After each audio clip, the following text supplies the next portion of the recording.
Hello and welcome to SPMIS Academy. Today we'll analyze important newspaper articles of 14th August 2025. Please note you can download the PDF version of today's newspaper analysis by clicking the link given in the comment section. This is the list of the topics that we'll be covering from today's newspaper. The first topic is about Income Tax Act 2025. This topic is important from our syllabus GS Paper 3 Indian Economy point of view.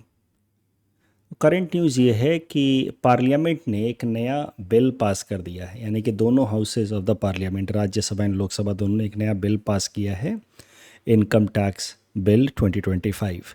So now after getting signed by the president of India, it will be a new act which will replace the existing income tax act of 1961.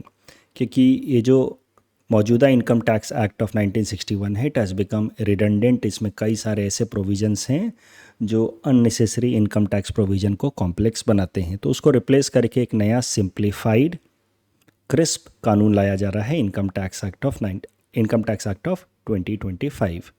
This new law will be effective from 1 अप्रैल 2026. अगले साल से applicable होगा. जैसा कि मैंने आपको पहले ही बताया कि ये नया कानून लाने के पीछे का मकसद है कि इनकम टैक्स से रिलेटेड प्रोविजंस को इजी बनाया जाए, readable, understandable to common people, outdated rules को हटाया जाए, जो भी छोटे मोटे एरर्स थे उनको रिमूव किया जाए, ताकि जो अननेसेसरी डिस्प्यूट होते हैं between government and the tax payers वो कम हो एंड कंप्लायंस ज़्यादा से ज़्यादा हो, मतलब ज़्यादा से ज़्यादा लोग टैक्स भरें. अभी देश में प्रॉब्लम ये है कि because of complex tax rules sometimes even those who are willing to pay tax are not able to. तो compliances improve होते हैं जब टैक्स से रिलेटेड नियम सिंपल हो जाते हैं. यही कारण है कि इनडायरेक्ट टैक्सेस में तमाम कॉम्प्लेक्सिटी को रिमूव करते हुए लाया गया था जीएसटी, ताकि टैक्स से रिलेटेड रूल्स सिंपल हों. अब डायरेक्ट टैक्स में इनकम टैक्स के रूल्स को सिंप्लीफाई करने के लिए लाया गया है income tax act of 2025. Once this bill gets duly signed by the president of India, it becomes an act. तो इसके इंपॉर्टेंट प्रोविजंस देखते हैं. ये जो नया कानून लाया जा रहा है, इसमें क्या क्या नए नए प्रोविजंस हैं. सबसे पहले इसमें लाया जाएगा the concept of tax year. अभी तक जो इनकम टैक्स प्रोविजंस हैं उसमें 2 साल की बात होती है income tax related. There are 2 years that we are concerned. पहला है फाइनेंशियल ईयर, दूसरा है असेसमेंट ईयर. फाइनेंशियल ईयर जिसमें हम इनकम जनरेट करते हैं, असेसमेंट ईयर जिसमें इनकम का असेसमेंट होता है और हम टैक्स भरते हैं. फॉर एग्जांपल, हमारी इनकम जनरेट हुई साल 2023-24 में, उसमें हमने जो भी इनकम जनरेट किया उसका असेसमेंट होगा साल 2024-25 में, और टैक्स भी साल 2024-25 में भरा जाएगा अगले साल. वो बात अलग है कि लोग कुछ एडवांस टैक्स भर देते हैं in the on going year itself, लेकिन अभी के लिए अभी जो नियम है उस हिसाब से 2 साल चलते हैं हर वक्त इनकम टैक्स से रिलेटेड. 1 साल जिसमें हमने इनकम जनरेट किया है उसको कहा जाता है फाइनेंशियल ईयर, और अगला साल जहाँ पे फिर उस इनकम का असेसमेंट होता है और उसके ऊपर टैक्स भरा जाता है. और फिर मान लीजिए हमने टैक्स भरा, कुछ ज़्यादा टैक्स भर दिया, फिर इनकम टैक्स रिटर्न फाइल करते हैं, फिर हम लोग रिफंड क्लेम करते हैं लाइकवाइज. अब इन सब कॉम्प्लेक्स सिस्टम्स को रिमूव करते हुए 2 साल का कॉन्सेप्ट हटा करके, फाइनेंशियल ईयर, असेसमेंट ईयर हटा करके, there will be the concept of tax year itself. तो the bill replaces the term financial year and assessment year with a unified tax year to reduce confusion amongst the taxpayers. अब ये exactly होगा कैसे, income generate होगी, फिर कैसे उस पर असेसमेंट हो करके उसी साल टैक्स भर दिया जाएगा, ये डिटेल प्रोविज़न अभी भी देखा जाना बाकी है. डिटेल्ड प्रोसीजर तो आगे देखना होगा, लेकिन अब ऐसा नहीं होगा कि पिछले साल का इनकम पे अगले साल असेसमेंट होकर के उस पर टैक्स भरा जाएगा. दूसरा, the definition of income has been now expanded and virtual digital assets like crypto currencies, non fungible tokens, अब ये भी हमारे इनकम का हिस्सा होंगे. अगर हम इनको होल्ड करते हैं तो they will be also considered as part of our income, और अगर उनको खरीदते हम बेचते हैं तो उनको कैपिटल एसेट की तरह कंसीडर किया जाएगा और उस पर टैक्स लगाया जाएगा, कैपिटल गेन टैक्स लगाया जाएगा. That means these virtual digital assets like crypto currency जैसे bitcoin and all now will be considered as asset like any other asset like land, building, shares, bullion या art work. उसके अलावा दो digital access to tax authorities, जो tax authorities हैं, tax officers हैं, they will have broader powers to access taxpayers electronic records. जैसे अब tax payers यानी कि जनता के या कंपनियों के इलेक्ट्रॉनिक रिकॉर्ड जैसे कि email, social media accounts, online banking, ये सब सर्च किए जा सकते हैं in order to have proper assessment of the tax. ये नया पावर दिया गया है to the tax authorities. Removal of redundant provisions, जो पुराने अननेसेसरी प्रोविजंस थे उनको रिमूव किया जा रहा है ताकि इस बार का जो नया कानून है वो काफ़ी क्रिस्प रहे, इसमें अननेसेसरी इसको बल्कि ना बनाया जाए। क्लियर लैंग्वेज का इस्तेमाल किया गया है, अननेसेसरी जार्गन्स को अवॉइड किया गया है। सिंप्लीफाइड रिफंड प्रोविजंस, तो अपने इनकम टैक्स जब अपना भर दिया उसके बाद अगर आपको क्लेम करना है फॉर सम रिफ़ंड, आपने जो टैक्स भरा है उसमें कुछ ज़्यादा किया है, अब आपको क्लेम करना है फॉर सम रिफ़ंड, तो उसके प्रोसीजर्स भी काफ़ी सिंप्लीफाई होंगे। उसके अलावा पहले कॉन्सेप्ट हुआ करता था रेंट ऑन वैकेंट प्रॉपर्टी। जैसे आपका कोई फ्लैट है कहीं पे और वो खाली पड़ा है, बट फिर भी आपको माना जाएगा कि उस पर इनकम जनरेट हो रहा है आपका, और एक सर्टेन अमाउंट ऑफ रेंट माना जाएगा कि आपको मिल रहा है और उस पर आपको टैक्स भरना होगा। That was the idea earlier followed. Notional rent on vacant property, आपका कोई फ्लैट है खाली पड़ा है फिर भी आपको माना जाएगा कि आपका वहाँ से इनकम जनरेट हो रहा है, क्योंकि बहुत सारे लोग क्या करते हैं कि फ्लैट रेंट पे लगा देते हैं और वहाँ से रेंट वो सिर्फ कैश में कलेक्ट करते हैं, अकाउंट में लेते ही नहीं, और फिर दिखाते हैं कि फ्लैट खाली पड़ा है। तो इस तरीके से लोग इसका मिसयूज़ करते थे, तो उसको प्रिवेंट करने के लिए कॉन्सेप्ट लाया गया था notional rent on vacant property का, कि अगर आपकी कोई प्रॉपर्टी है वैकेंट भी है तब भी आप माना जाएगा कि उस पर आपका कुछ रेंट क्रिएट हो रहा है और आपको उस पर टैक्स भरना होगा। बट अब वो प्रोविज़न हटा दिया गया है। म्यूनिसिपालिटी को थोड़ा टैक्स भरते हैं हम लोग, जब आप हमारी कोई प्रॉपर्टी होती है इन अर्बन एरिया, वो टैक्स जो है डिडक्ट कर दिया जाएगा from income tax for income tax calculation. तो ये सब चीज़ें रैशनलाइज की गई हैं, क्योंकि अभी कुछ लोग मिसयूज़ करते थे प्रॉपर्टी अपनी जो है फ्लैट, उसको रेंट पे चढ़ा दिया, कैश में रेंट ले रहे हैं और उस पर इनकम टैक्स नहीं दे रहे। लेकिन कई सारे लोग इस कारण से बेवजह उनको टैक्स भरना पड़ रहा था, क्योंकि उनकी फ्लैट सच में खाली पड़ी है फिर भी उनको रेंट भरना पड़ रहा है because of this concept of notional rent on vacant property. But now this provision has been removed.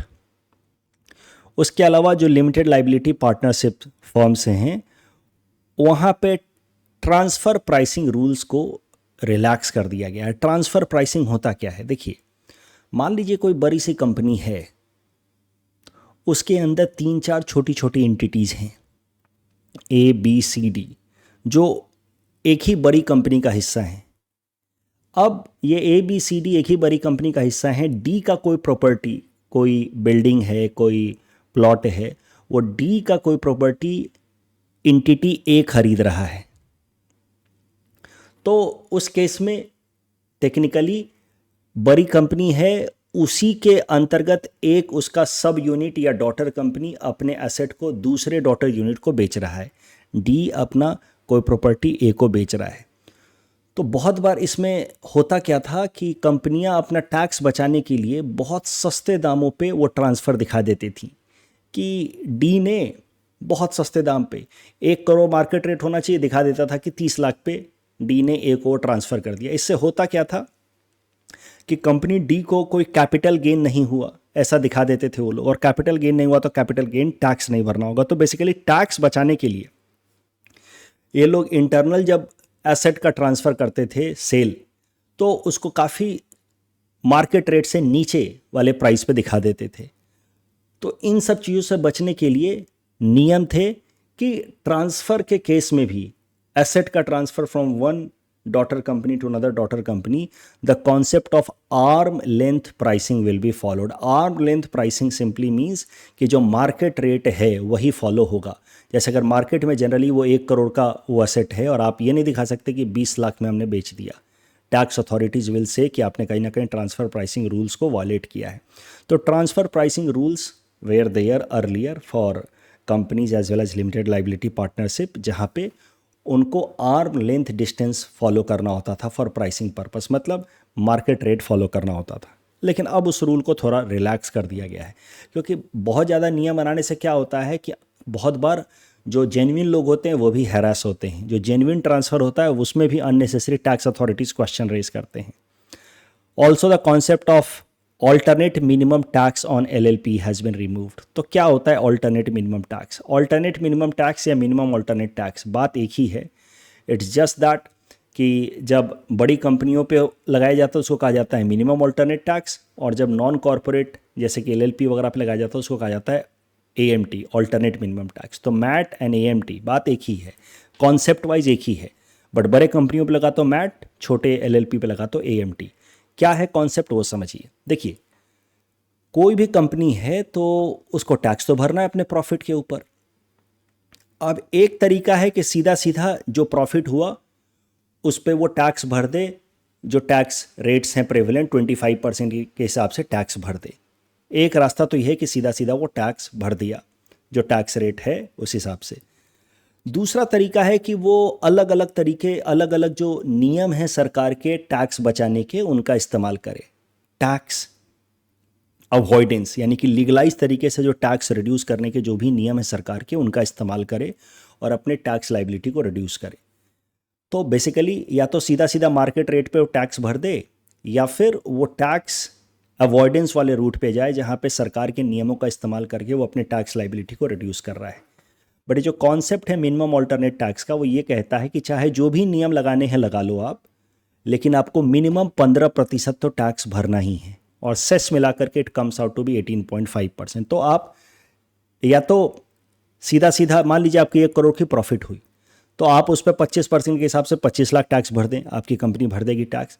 नहीं तो अगर एग्जेम्पशन वाले रूट पे गए कि इस चीज़ का ये छूट मिल गया, क्योंकि कंपनियों को अलग अलग तरह का छूट मिलता है, यही तो काम होता है CA लोगों का बताने का कि सर ऐसे करके आप थोड़ा टैक्स बचा सकते हैं, वैसे बचा सकते हैं। तो एग्जेम्पशन रूट पे भी अगर जा रहे हैं, ऑल्टरनेट रूट एग्जेम्पशन रूट पे भी अगर आप जा रहे हैं टैक्स रिड्यूस करने के लिए, तो भी मिनिमम आपको 15% टैक्स और उस पर थोड़ा बहुत सेस, यानी कि टोटल 18.5% तो भरना ही होगा। यानी कि 1 करोड़ का प्रॉफिट हुआ है तो या तो फ्लैट 25% के हिसाब से 25 करोड़ भर दीजिए, 25 लाख भर दीजिए आप, और नहीं तो अगर एग्जेम्पशन भी कर रहे हैं तो भी आपको 18.5 लाख तो भरना ही है, उससे कम आप नहीं कराएंगे अपना टैक्स। ये नहीं कि 50 नियम अलग अलग तरीके के लगा करके टैक्स लाइबिलिटी को घटा करके 5% कर दिया, 4% कर दिया, ऐसा नहीं करना है। एक basic minimum amount of tax तो भरना ही है। That is known as concept of minimum alternate tax, MAT for big corporates companies, and AMT. The idea is same, but it is known as AMT for non-corporate.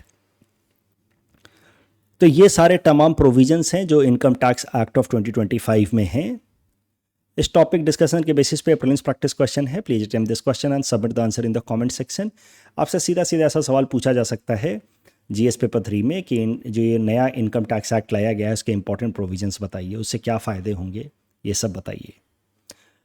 Next topic is about Supreme Court directives on stray dogs. This topic is important from our syllabus GS paper 2 polity and governance point of view, also very useful from our syllabus GS paper 4 ethics and integrity point of view. इस topic discussion से तो case study भी आ सकता है आने वाले mains exam में। तो सबसे पहले करंट डेवलपमेंट देखते हैं। हुआ क्या कि स्ट्रे डॉग्स के बाइटिंग के कारण, इस तरह के केसेस के बढ़ने के कारण, सुप्रीम कोर्ट टुक अ सुओ मोटो नोटिस, यानी कि on its own it took a motion. क्या हुआ कि हाल फिलहाल में, वैसे तो इस तरह के कई सारे केसेस हो रहे थे दिल्ली NCR वाले एरिया में, बट 6 साल की एक बच्ची की डेथ हो गई because of rabies, because she was bitten by some stray dogs. तो फिर सुप्रीम कोर्ट ने सुओ मोटो एक केस लिया on its own motion. Basically suo motu का मतलब होता है on the issue rising threats from stray dogs. Supreme court ने फिर उस नोटिस में सुनवाई करते हुए दिल्ली NCR के अथॉरिटीज़ को डायरेक्शन दिया कि जितने भी स्ट्रे डॉग्स हैं उनको कैप्चर किया जाए और उनको रिलोकेट किया जाए into a designated shelter within 8 weeks. 8 week के अंदर इन सारे स्ट्रे डॉग्स को कैप्चर करके डेजिग्नेटेड शेल्टर्स पे अलग अलग जगहों पे रिलोकेट किया जाए। सुप्रीम कोर्ट ने ये डायरेक्टिव देने से पहले कॉन्स्टिट्यूशनल बेसिस का भी जस्टिफिकेशन दिया। उन्होंने कहा सुप्रीम कोर्ट ने कि this directive is guided by the constitutional idea of article 21 which guarantees right to life. तो इन स्ट्रे डॉग्स के कारण कहीं ना कहीं राइट टू लाइफ सिटीजन्स का थ्रेटन हो रहा है। Also the right to free movement guaranteed under article 19(1)(d) is getting threatened, क्योंकि इन स्ट्रे डॉग्स के कारण लोग एक जगह से दूसरे जगह जाने में घबरा रहे हैं, उनका right to free movement is also getting compromised. तो guided by these two important fundamental rights, supreme court ने ये डायरेक्शंस दिए दिल्ली एनसीआर की अथॉरिटीज़ को। अब इस डायरेक्टिव्स के कंसर्न्स क्या हैं, what are the concerns associated with this directive.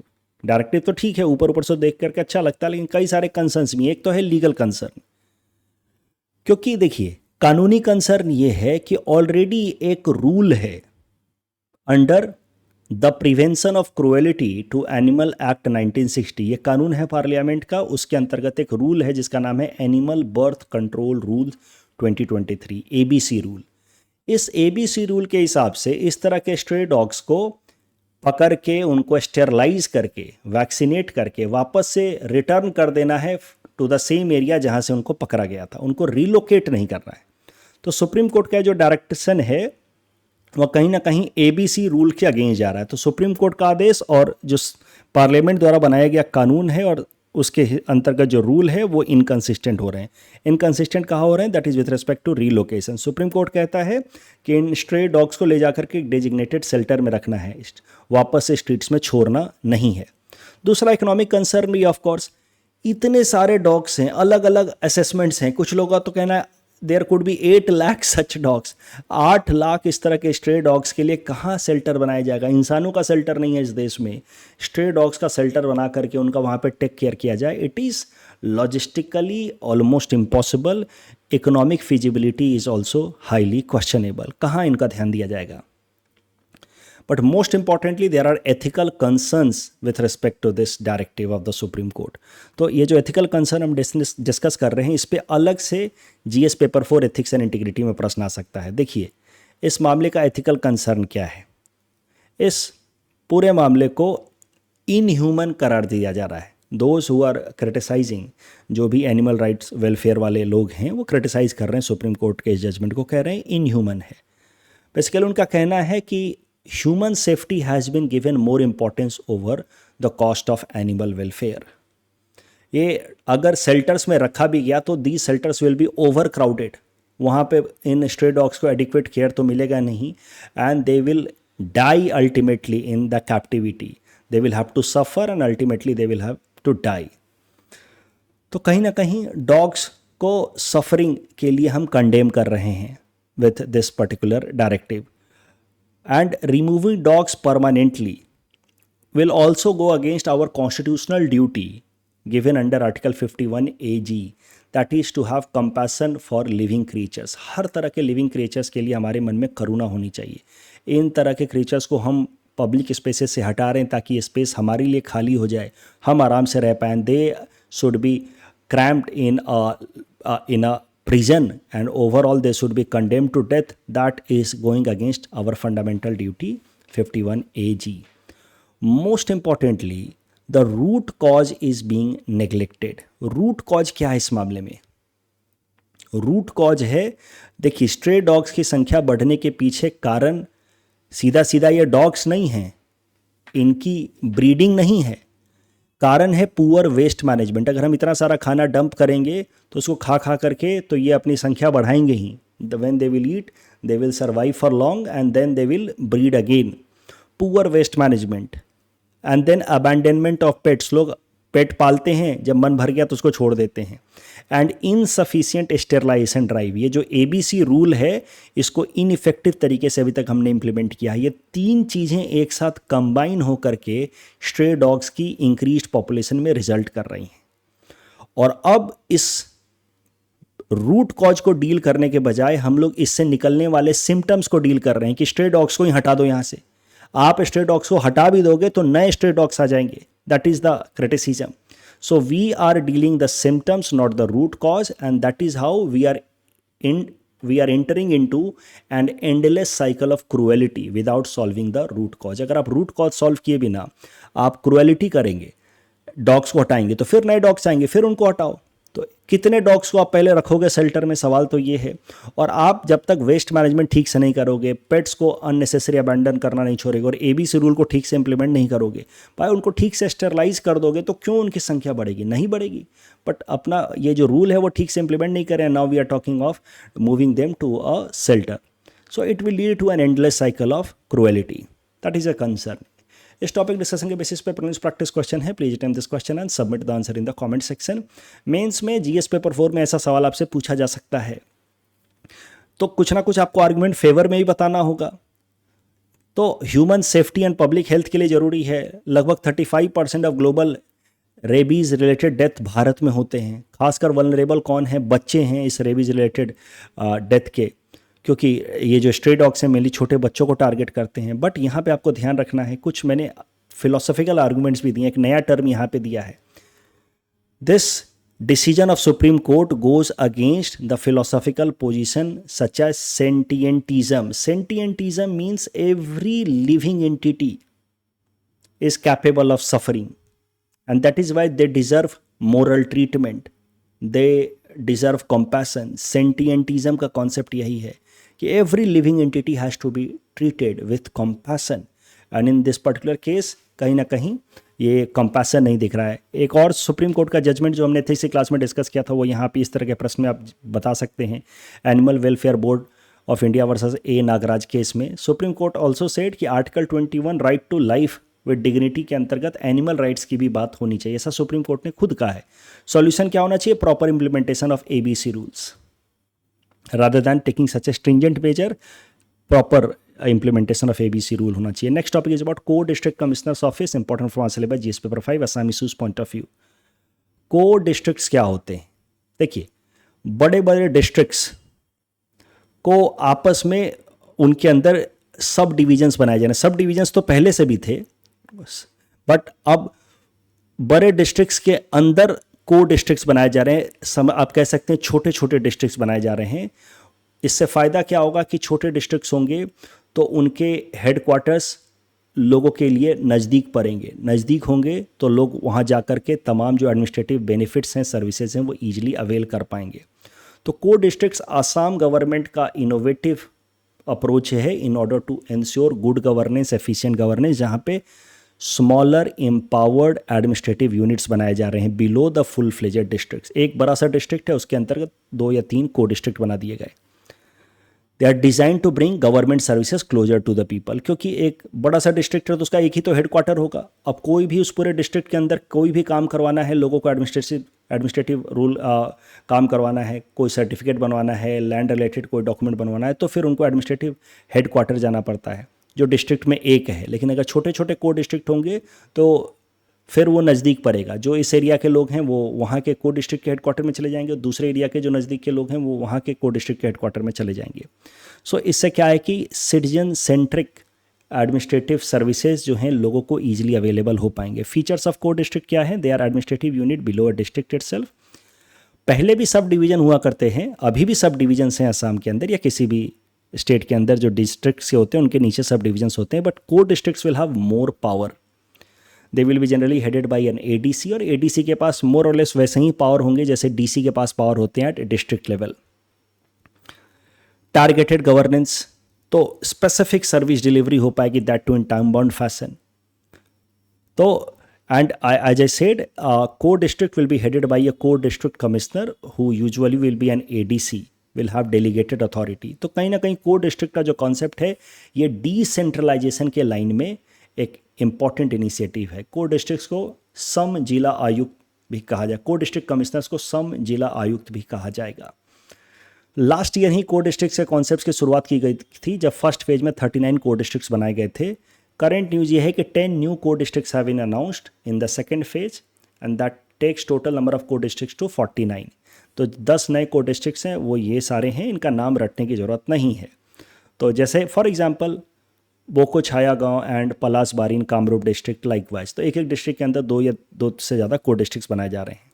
तो टोटल आपके टाइम में हो गए हैं 49 कोर डिस्ट्रिक्ट्स। मेंस एग्जाम में आप इस तरह का फ्लो चार्ट भी बना सकते हैं। फंक्शंस क्या होंगे कोर डिस्ट्रिक्ट से? सिविल सर्विसेज जैसे कि सर्टिफिकेट्स वगैरह, बर्थ सर्टिफिकेट, डेथ सर्टिफिकेट बनवाना, Orunodoi scheme services, land record management, administrative duties, voter ID, ration card, कोई जो welfare scheme, MG NREGA and all, उसके अंतर्गत benefit, legal aid services, election related services, ये सब कोर डिस्ट्रिक्ट कमिश्नर्स के office में आपको मिल जाएगा। तो बेनिफिट क्या हुआ इससे? Closer access to services, improved efficiency and reduced travel and delay in availability of these services।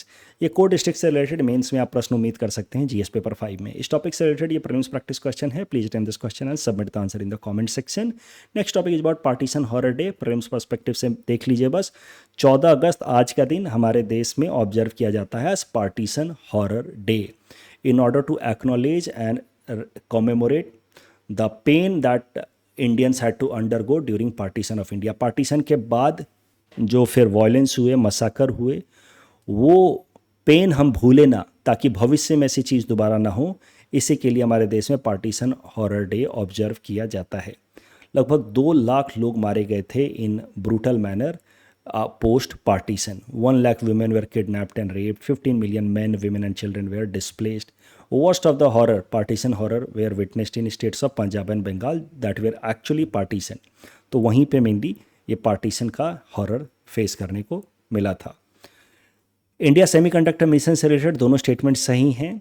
यहाँ पे ये सवाल थोड़ा सा गलत हो गया था अरेंज करते हुए। 3 स्टेटमेंट का प्रश्न था, इसमें तीसरा स्टेटमेंट बस गलत है, पहला दूसरा सही है।